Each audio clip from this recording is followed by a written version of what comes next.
Big flutter on the hill at the moment.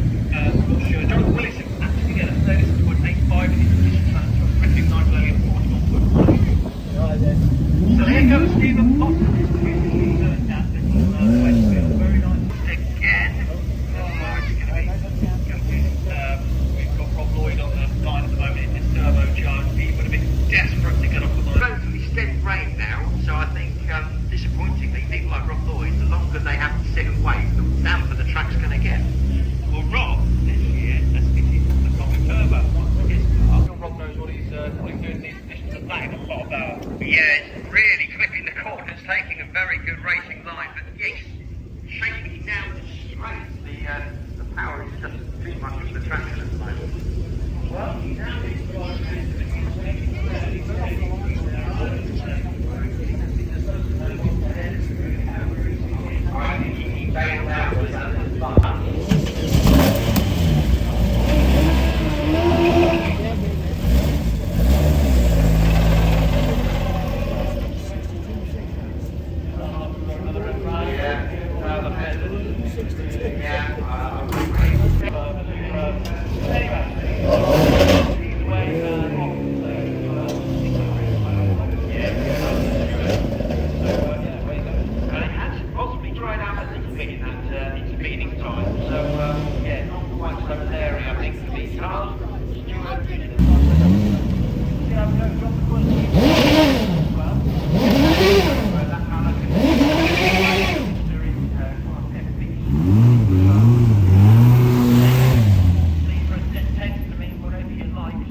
that's fabulous. Now we're going to get some lotuses very shortly. So we're going to be looking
Have